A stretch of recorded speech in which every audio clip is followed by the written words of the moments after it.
국립재활원 전문의 김동구. 의과대학 2년차 레지던트 시절 그는 불의의 추락 사고를 당했습니다. 손이 일단 안 움직이고 다리에는 전혀 감각이 없었어요. 앞으로 남은 게 내가 봤던 환자들처럼 침대에 가만히 눈 뜨고 누워 있어야 되는 상황이라고 생각하니까 좀 좌절이죠, 말 그대로. 모든 걸 포기하고 있던 그때 그의 눈에 들어온 환자들의 모습. 똑같이 살더라고요. 같이 웃고 뭐 먹고 싶은 거 먹고 하고 싶은 일 하고. 저는 그거 다 포기하고 있었거든요. 못한다고 생각했던 거를 다시 할 수 있으니까 그게 너무 기뻤던 것 같아요. 그렇게 용기를 얻은 그는 결국 재활의학과 전문의의 꿈을 이루었습니다. 제가 겪었던 거 말씀드리고 또 거기에다 의학적인 거 같이 말씀드리고 하니까 더 많이 좀 공감해 주시고 저를 더 믿어주시는 것 같아요. 환자의 눈높이에서 재활의학과 전문의 김동구 씨를 소개합니다.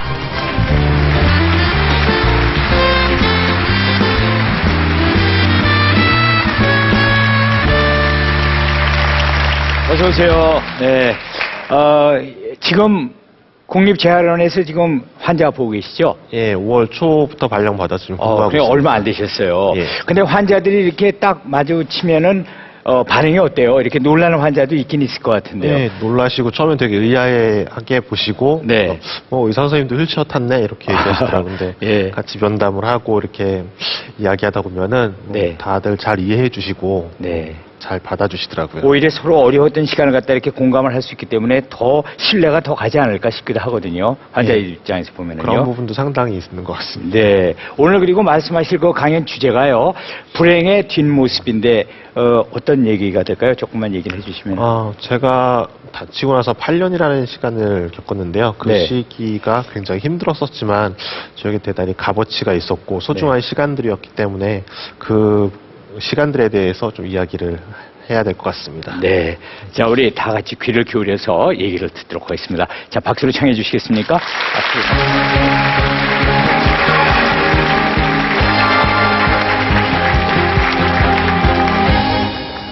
네, 안녕하십니까. 김동구입니다.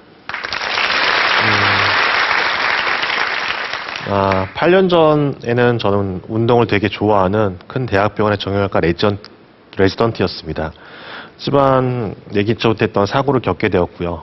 지금처럼 사고 후에는 휠체어를 의지해서만 움직일 수가 있고 수술했던 제 손은 잘 움직이지 않는 손이 됐습니다.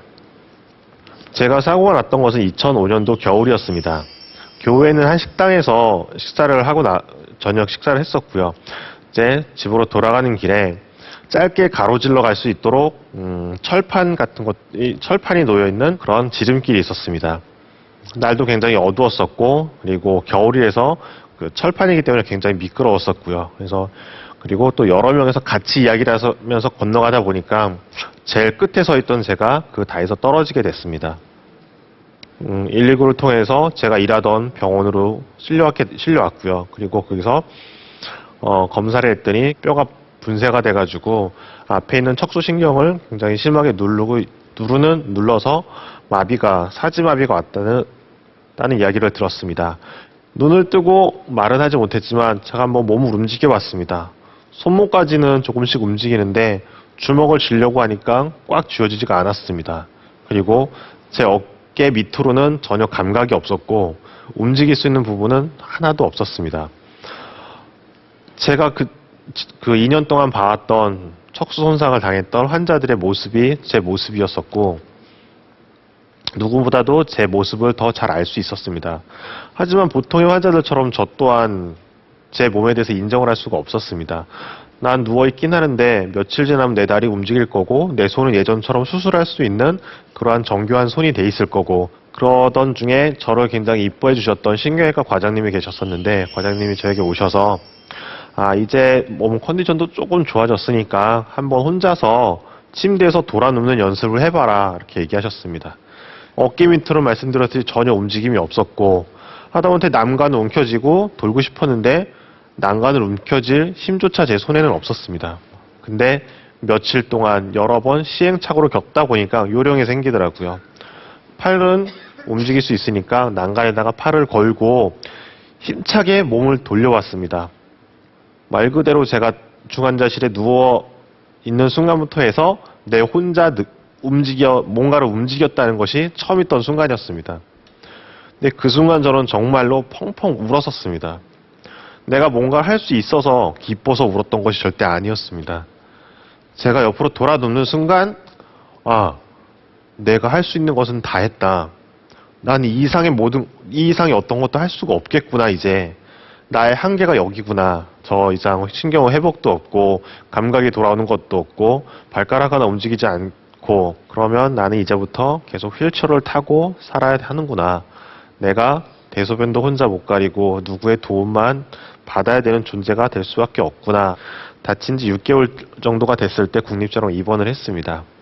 국립자로는 입원하니까 척수손상 환자분들이 다리 못 움직이고 손도 제대로 못 쓰는 그분들이 상황은 저랑 똑같은데 다른 것은 그 분들의 얼굴에는 미소가 있었고 웃음이 있었습니다.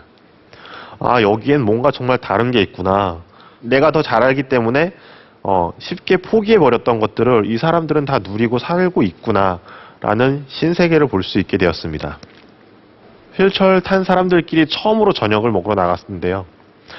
식당에 딱 도착해서 식당의 현관을 딱 바라봤는데 제 눈에 보이는 거는 계단 3개. 제가 휠체어를 타고 있는 상황에서 계단 3개는 불가능한 상황이거든요. 식당 다른 데 찾아가야 되구나 그러고 생각하고 있었는데 너무나 그냥 아무렇지도 않게 그 식당 직원분에게 찾아가서 저희 이렇게만 좀 도와주시면 좋겠는데요 하고 얘기하니까 식당 직원분도 너무나 아무렇지도 않게 그렇게 도와주시더라고요. 처음에는 단골 식당인 줄 알았어요. 알고 보니까 그분들도 처음 갔던 집이더라고요. 그렇게 제가 포기했던 것들을 즐기는 그 분들을 보고 내가 포기했던 것들 다시 해보고 싶다. 나도 다시 가족들이랑 맛있는 것도 먹으러 가고 싶고 여행도 가고 싶고 포기했던 저의 의사 생활도 다시 해보고 싶다라는 그런 결심을 하게 됐습니다. 국립대학원 재활의학과 전공의를 가기 위해서 삼수했는데요. 첫 해에 떨어졌을 때는 그냥 덤덤했던 것 같습니다. 1년 후에 다시 정형외과 전공의로 국립대에 지원을 했습니다. 그때는 나름대로 내가 많은 준비를 했었고 결혼도 생각해야 되고 저의 나름대로 이렇게 계획들이 세워졌었습니다. 근데 두 번째 전화가 왔습니다. 김동훈 선생님 이번에도 저희와 함께 하지 못하게 됐습니다. 같이 일하기가 올해도 힘들 것 같습니다. 라는 전화를 받았을 때 내가 장애인이니까 더 이상 받아들여질 수가 없는 것인가? 포기해야 되나? 꿈을 좀 접고 다른 길을 택해야 되나? 정말 많은 고민을 했던 것 같습니다. 그때 정말 고맙게 지금 제 집사람이 됐던 그 여자친구죠. 그때는 하고 싶은 거 있으면 꼭 해봐라. 불편하다고 해서 꿈을 줄이지 말고 포기하지 말고 나는 더 기다려줄 수 있다라고 얘기를 저에게 해줬기 때문에 되게 많은 용기를 얻어서 1년을 다시 도전을 했습니다. 그래서 3년 삼수를 해서 저는 국립자원 재활의학과의 전공의로 들어갈 수가 있게 되었고요. 4년 동안 열심히 수련을 받아서 재활의학과 전문의가 되게 되었습니다.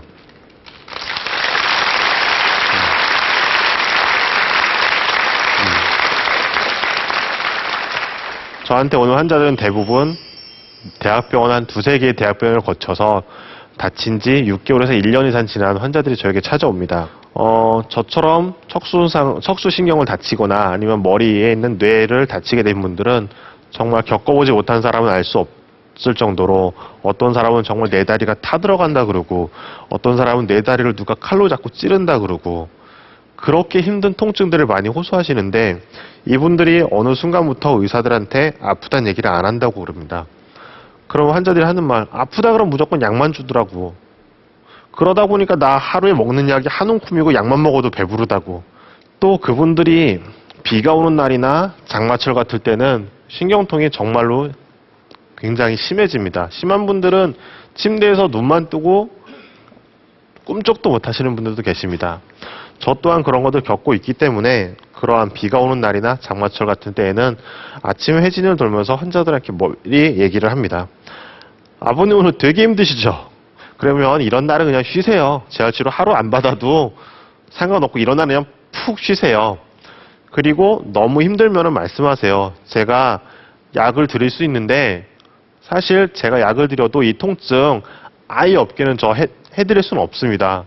하지만 너무 힘들 때 조금은 도와드릴 수는 있습니다. 라고 얘기를 합니다. 그럼 환자분들이 아, 내 통증 이해해주는 의사 같다고 그렇게 얘기를 하시더라고요. 그리고 저한테 이번에는 환자들이 아주 많이 물어보는 것들 중에 하나가 선생님 저 걸을 수 있나요?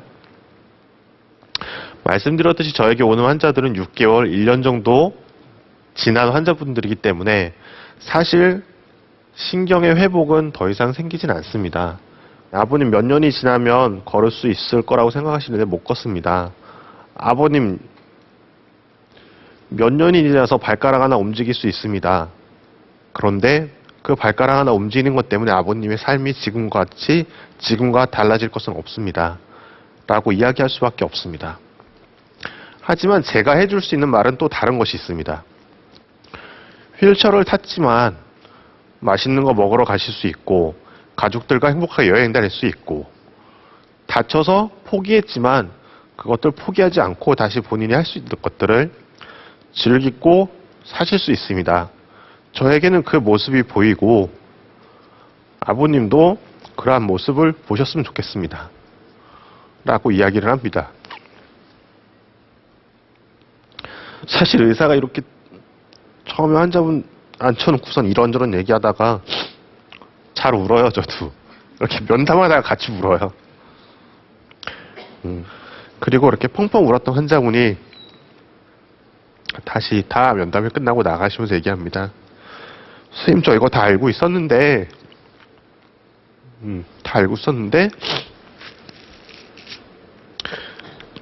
인정하지 못하고 있었습니다.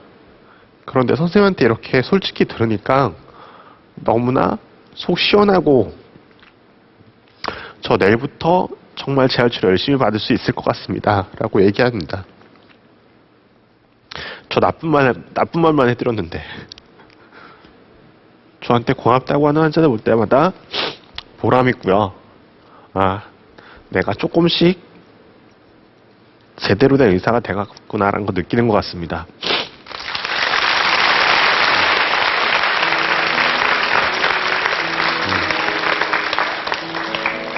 불행한 상황이 누구에게나 닥칠 수 있을 것 같습니다.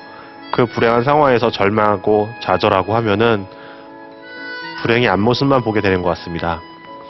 그럴 때 한 번쯤 불행의 뒷모습을 볼 수 있는 여유가 필요할 것 같습니다. 저는 불행의 뒷모습에서 저의 마음의 여유를 가질 수 있게 됐습니다. 혹시라도 지금 불행하다고 생각하시는 분들이 있으면은 잠시 멈추어서 불행 그 자체가 아니고 그 불행이 줄 수 있는 뭔가의 희망을 좀 보셨으면 좋겠습니다. 그렇다면 불행을 겪었더라도 다시 한번 생각할 수 있게 되고 다시 한번 뭔가를 얻을 수 있게 되고 그렇게 되면 여러분도 생각하지 못했던 행복을 찾을 수가 있게 되고 생각하지 못했던 것을 볼 수 있는 눈이 생길 수 있을 것 같습니다. 네, 지금까지 이야기 들어주셔서 감사합니다.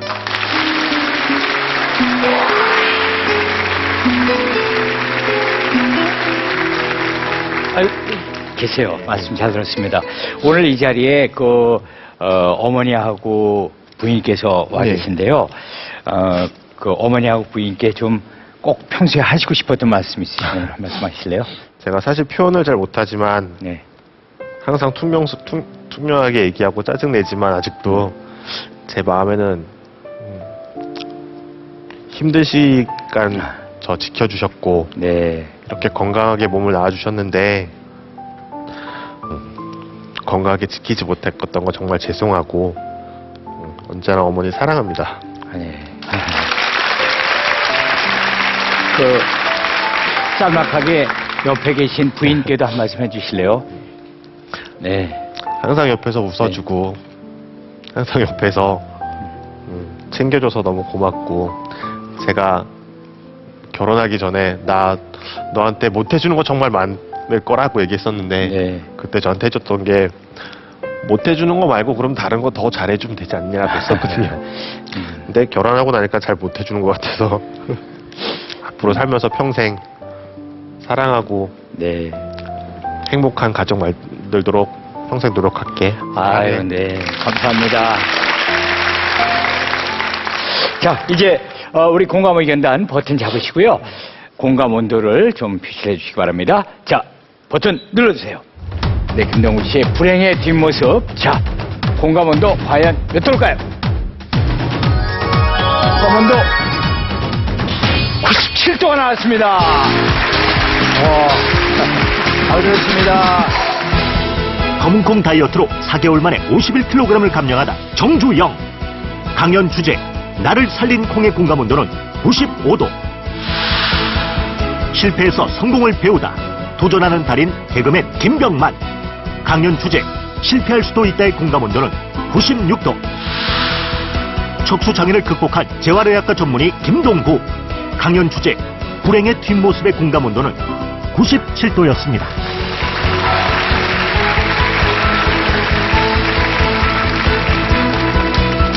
자, 이렇게 세 분의 강연을 다 들어봤습니다. 강연하신 그 소감을 좀 한마디씩 들어볼까요? 네, 이렇게 좋은 자리에 참여를 해서 네. 이제 나이가 이제 29이니까 네. 저한테 이제 저하고 이제 비슷한 고민을 하시는 분들에게 좋은 말, 저의 이제 경험담을 알려줄 수 있었던 그럼요. 자리라서 저한테는 네. 뿌듯합니다. 아유, 정보를 오늘 너무나 많이 주셨어요. 네. 그렇습니다. 감사의 박수 한번 드릴까요? 네.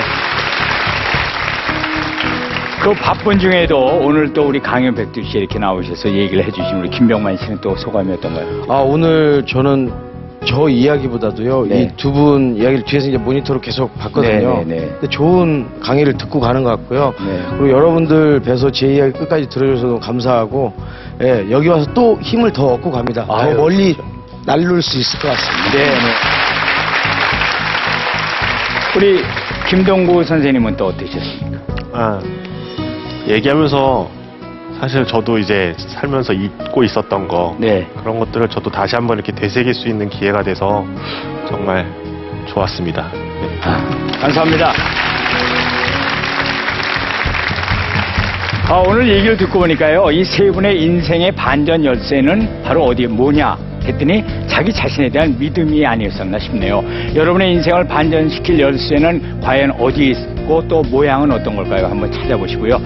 강연 백도 씨는 오늘 여기서 인사드리겠습니다. 다음 시간에 뵙겠습니다. 감사합니다.